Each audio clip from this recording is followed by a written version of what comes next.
लालची बहू। मनोहर अपने माता पिता के साथ एक छोटे से शहर में रहता था। वह एक कंपनी में काम करता था, जिसके पैसे से वह अपना खर्चा और अपने परिवार का खर्चा चलाता था।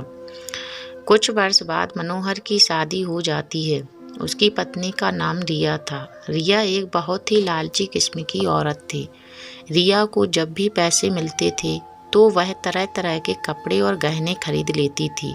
वह जब भी किसी समारोह में जाती थी तो हमेशा नए नए कपड़े और गहने पहनकर जाना चाहती थी। जब उसके पास नए कपड़े और गहने नहीं रहते थे तब वह अपने पति मनोहर से जिद करके खरीदवा लेती थी।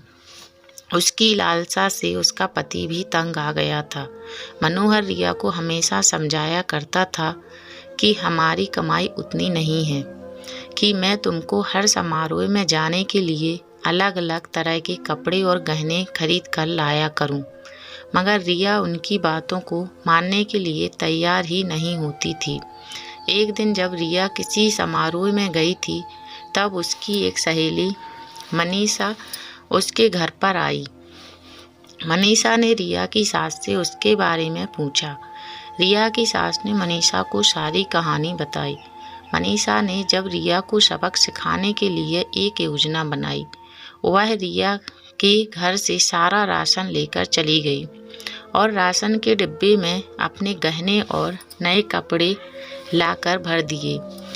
जब रिया समारोह से वापस आई तब वह किचन के डिब्बों में गहने देखकर बहुत खुश हुई। शाम हुआ। जब रिया खाना खाने गई तब उसे राशन नहीं मिला। तब भी अपनी सास से पूछा, सारा राशन कहाँ गया?